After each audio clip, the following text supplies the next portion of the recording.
Good morning, everybody. Welcome to the Creative Mike podcast. My name is Michael Molusco, your host for the Creative Mike podcast. And today I want to talk about something that had happened yesterday. That was one wild day of just ups and downs and things going sideways and all sorts of things. So real estate is a funny game, funny business, but it also definitely brings you a lot of new surprises. So this is a title, right? We titled this podcast, "Oh my God, I stopped mid closing," right? And so I want to talk to you guys about a couple of things that were happening yesterday. So we have one thing that we were doing. So we have a pre foreclosure novation that we were closing in Winchester, Virginia. This person did not want to move out of their house at all. An older gentleman, 80 years old, a lot of furniture in the property, a lot of sentimental value. He just didn't want to move out. Finally, he got his head out of the sand because he knew that he had to go, and we were helping him. We got him movers, we got him packers, we got him a storage unit, and literally, like everything was happening last minute.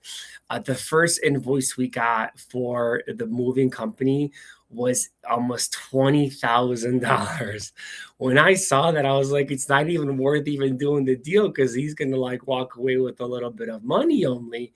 And then come to find out that they were charging like an extra $10,000 just to keep his furniture. So we went ahead, we renegotiated, and we talked, and we ended up dropping it down to $8,000. But still, $8,000 for moving and storage expensive.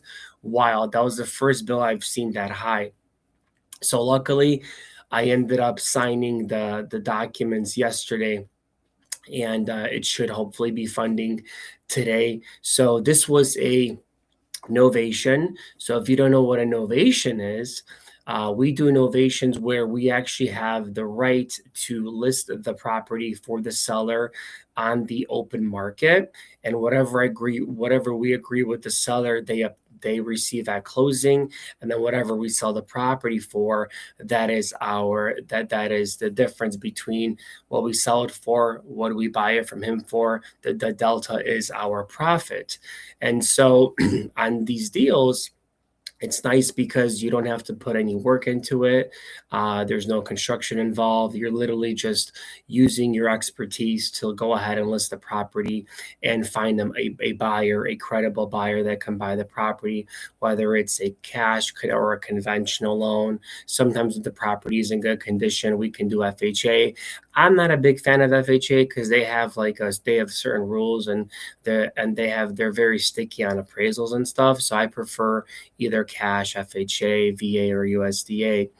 So we're done hopefully with that property today. I signed yesterday. The buyer's gonna sign. I think the buyer signed yesterday, or they're signing today. But that was one closing. Then another one happened.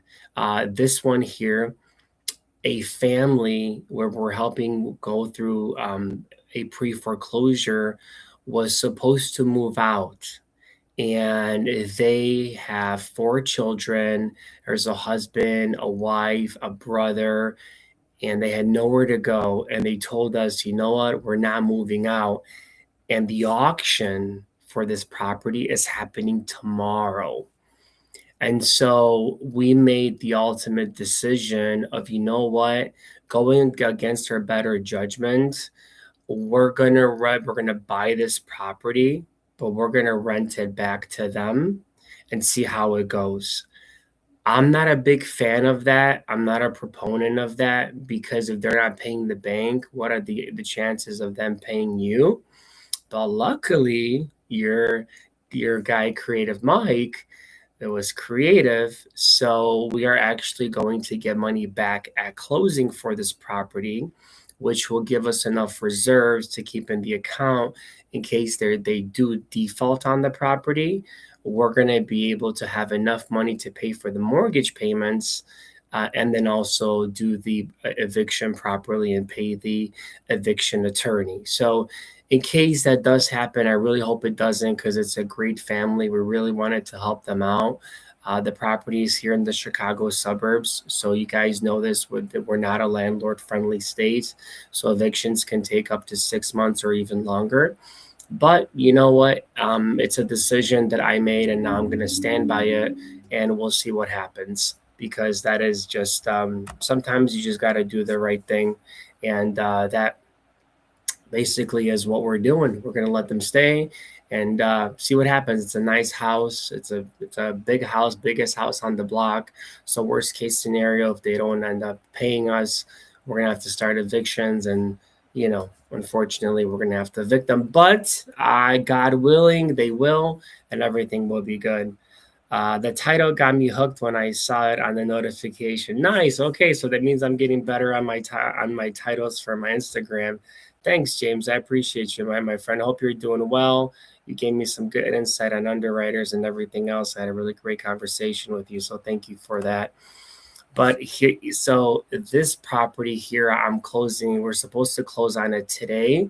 Now, they were going to get money back at closing as well. But since they're going to be renting out the property, I am going to be collecting first month's deposit, security deposit, and first month's rent check. So we're going to be protected there as well. So wish us luck, guys. This is the first time we're letting somebody stay in the property that wasn't pre-foreclosure. So let's see what's going to happen. I'll give you an update on it. Oh, we'll see.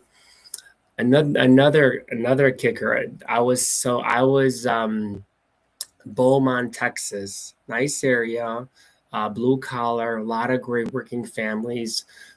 Our seller wants nothing to do with the property. He wants to just walk away. And so we're going to take over the mortgage payments, bring up the arrears, and then put it back on the market and relist it and sell it. Now, here's the problem where we're running into. There was a tenant in there that was supposed to move out prior to closing. We called him, and he put out the notice for eviction 4 months ago. Guess what? Tenant is still there. So I have a signing yesterday. This was about 6 o'clock at night. I was about to sign the paperwork, and while I'm signing, I'm like, hold on a second, like I gotta find out about this tenant situation. And so we email the seller, and he's like, no, she's still there. And I'm like, you know what? This is the feeling here just isn't right. This could be a huge problem for us. And so mid signing with this notary, I said, you know what? Cancel this signing right now. I reached out to the tenant. That he gave me his phone number, her phone number, and I told her who I am, and we're gonna have a conversation today. So what I'm gonna do is I'm gonna give her two options. I'm gonna tell her, listen, we could do this the nice way, or I can help you move. We can give you some money to move as well. And you're gonna have to be out of there within the next couple of days. We'll help you with everything. We'll help you with the packing. We'll help you with the moving. If you need a storage room, we'll help you with that as well. But if you don't do that, then we're gonna have to start the eviction process with our attorneys. And then you will have an eviction on your record, and it'll be very hard for you to find another place to live, because the first thing that the landlords do is do a background check. And if you have an eviction, the chances of you getting a new apartment are going to be very, very slim. And so that's the decision that I made. And guys, the reason I made that decision, and I'll tell you why, is because a lot of you are lending me private money. So I have a lot of private money lenders that I have to protect their capital, just like it's my capital. And so whenever I see a deal that for some reason just doesn't sit well with me at the time, I I go ahead and I look at it from different angles, and I see, okay, I'm using a private lender's money. what is the worst thing that can happen here, right? And so I never want to put your money in jeopardy on the deal that, okay, maybe I'm going to have, even though I have the best intentions, somebody might not have the best intentions that's living there, right? And so when I promise you guys, hey, I want to get your money back as fast as possible, because we do these wholesales. If the tenant stays there, it could be like 3 to 4 months of an eviction process, right? And that's something I don't want to deal with. And so we're going to see today what this tenant's going to let me know, and if she's going to play ball with us. If not, then we're going to have to take it a different direction. I already have an attorney on it. I'm going to have an attorney call her and see what we can do. But that was my day yesterday. A crazy day. Would have had 3 closings. We have a bunch of more coming up. We have another one coming up in Austin, Texas this month as well. And we're underwriting some commercial deals, multifamily deals right now as well.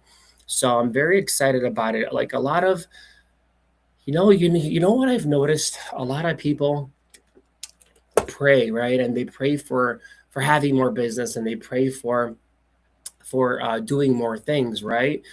And then, like, when it all comes to you, you become you get overwhelmed. But it's funny because you asked for it. You ask the universe, please bring me business, please bring me people, please bring me this, please bring me that, please bring me abundance.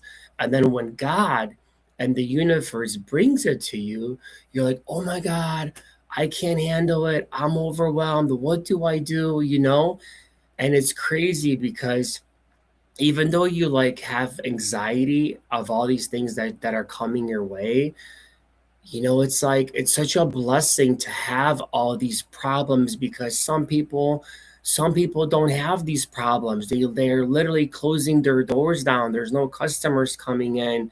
There's no business. They're upside down. They're in a deficit, and then here we are, with being so fortunate enough to have people that want to invest with us, to have people that trust us with their money, to have homeowners that trust us with their homes, with the process of stopping the auctions. It's unbelievable, and I'm just so grateful for the opportunity to be able to not only do things like I did right now, where we're able to save a family, and allow their kids to stay in the home that they've grew up in, which means more than money. In the long run, can I lose money on it? I can, right? But karma, I believe in karma, and I also believe in doing the right thing, as well. And I have a family, so if we don't close today on this, then their property goes to auction tomorrow, and then the sheriff comes within 30 days, and then they're going to evict them. So if everything goes well, we close today, they get to stay, and then they get to start paying us rent, and they get to live in the property that they've had for so many years, that they truly love and want to stay in. So um, I'm happy for that. If it comes down to it, where it was a bad financial decision, I'm gonna take full blame on it. I'm not using any private lenders' money on it. We're using our own money, so it is what it is. I hope that it turns out well. I hope that this family looks at us and says, "Wow, they actually, did something that no one else would have done for us," right? Because no investor really wants a person that was in foreclosure to stay at that property, So it's just one of those things that sometimes you have to just make a call, right?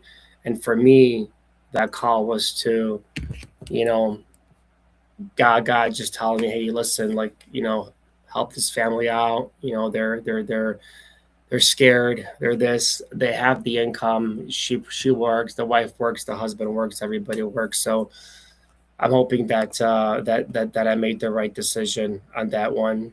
Thank you thank you guys. Good information, guys. Today we reached 7,000 followers on Instagram. It's crazy. Like I literally started off with like 500, and then it went to 1,600, and then the last few months it went all the way up to 7,000, like out of nowhere. So if you're watching this right now and you're posting videos and you're not getting the results that you want, I'm telling you, it takes consistency, it takes grind.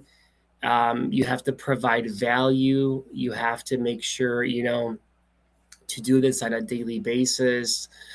I mean, it's a lot of work, but it's rewarding, and I'm glad I'm able to teach people and show them what's possible in this real estate world and as well. So, other if you guys, I do want to mention one more thing. If you're a Morby method buyer, which you yeah, very well said, get it. Thank you, James. Thank you, James. I really appreciate you, my friend. Are you going to be at Squad Up Summit? I'm thinking about buying my ticket for Squad Up Summit, so I'm going to definitely try to buy my ticket. Jojo said, may God continue to bless and guide you. Thank you, thank you, thank you. God bless you too. I think I wouldn't be here without God. I've went through a lot mentally, and I'm trying to. I've been getting better day by day, and I think a lot of it has been God and guiding me toward the right path and bringing the right people in my life, and overall just doing the right thing and working hard and making sure I take care of my family and loving my parents and doing as much as I can for them as well, and doing as much as I can for my team and for my partners, and just overall, just trying to be a better version of myself in 2026 than I was in 2025. Getting that 1% better every single day is what I aim for, what I strive for. Because I think if you stay stagnant, you start getting this feeling inside. I don't know if you guys know what I'm talking about. Like if you're not growing, if you're not evolving, especially if you're like a very driven and ambitious person, if you're not growing or evolving or learning new things on the daily, you always think you're behind. You always think you're behind. But then you look at others and you're like, you know what? I believe the saying goes, comparison is the thief of all dreams, or something along those lines. So I think you want to just compare yourself to yourself, right? Just compare yourself to a future you. Are you going to get better as a person? Are you going to get better as a business person? And this is something that I have always struggled with, because I always think I'm always behind. But in reality, I think God is just putting me on the path where I should be, and I'm gonna follow. I'm gonna continue to follow that path that God put me on, and whether it's going to be a slower path or a faster path. For me, it's the right path, right? I want to make sure it's the right path. I don't want to take any shortcuts. I don't want to take any. I don't want to make any impulsive decisions. I don't want to make any decisions that jeopardize the future of my family. So, whatever path God is leading me towards, whatever people He brings into my life that are good people, I'm going to accept that. I'm willingly, graciously, and gratefully. So, that is where I am, and I've been having a lot of success and blessings in my life. But you know what? I think you make your own luck. I think you make your own luck by being positive, by making sure you have positive affirmations, by working hard. I'm trying to practice more stoicism, trying to be more stoic in my life, disciplined, making sure that I work on my own mental health by having some sort of outlet. For me, it's jujitsu. So I love jujitsu. I just did 10 round Tuesdays yesterday, and I just rolled crazy for like 2 hours, and it just took like a lot of stress away from me. I encourage you, if you're not doing something, please make sure you do something at least 2 to 3 times a week for at least 1 hour, especially if you're a business owner. I think it's so needed. If you have a wife or a partner, kids, just to let them know, hey, listen, like I need to do this for myself so I can be a better man, so I can be a better father for you. Because if you have all this pent up anger and stress inside you because of your business or because of what's going on, because of problems, and you don't have an outlet for that, the outlet becomes your family, right? And then that's where problems start arising and starting, and arguments, and everything else that you don't want to happen. So make sure, if it's not jujitsu, some sort of calisthenics, running, swimming, basketball, sports, martial arts, whatever. Just take like an hour, out of your day, at least 2 to 3 times a week. Spend it with, outside the house. I'm a big proponent of going out, whether it's to the gym or going to a martial arts gym, whatever it is, because you're going to be with people that you don't typically see on a regular day. And there's also camaraderie involved, laughter, everything all the dopamine that you need, right? All the dopamine that you need for yourself for that week. And so for that, you guys definitely want to go ahead, and if you're not doing that, I implore you to do that. You listen to Stoic Affirmation on YouTube too. I do, yes. Marcus Aurelius Memories is one of my favorite books. I've read it. It is very poetic. The way, obviously, it was written a very long time ago, but it's you definitely seem to understand how he ran his empire and why he was so successful. Always being grateful, um, always being grateful no matter what anyone else says. You know what? Yes, and just be grateful for everything that comes in your life. Man, I'm glad I'm not the only one. Yeah, yeah, yeah, James. I know. We should create a stoic club or a stoic Facebook group, because I think stoicism is could really catapult people in life if they truly practice it on a daily basis. My biggest thing recently, guys, is I've been waking up like at 5:30 in the morning, right? So it's like it's this new thing for me. I haven't done it before, but I've been waking up at 5:30 in the morning and have my discipline, do my little exercise in the morning, do my affirmations, just so I can have a positive day.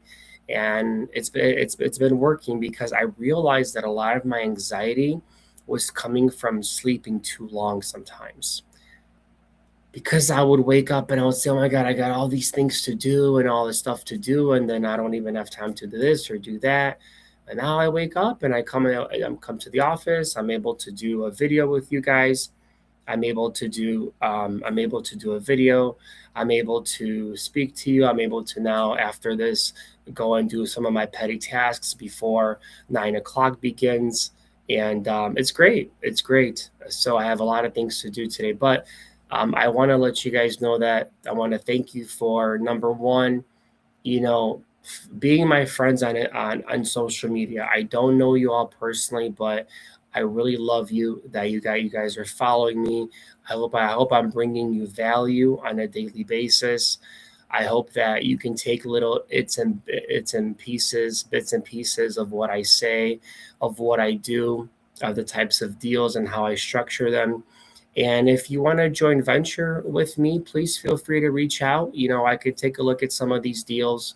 We can see if we can join venture. I have a pretty vast network right now of partners and investors and individuals that would be willing to either buy those deals or partnering on those deals. So if you're out there, if you want to join venture with me, please feel free to reach out to me. Just DM me and let me know what kind of deal you have, and I'd be very happy to go ahead and join venture with you. So with that being said, guys, my name is Creative Mike. This has been the Creative Mike podcast. I appreciate you so much. I hope you guys have a wonderful day. God bless you. And as always, stay creative, my friends.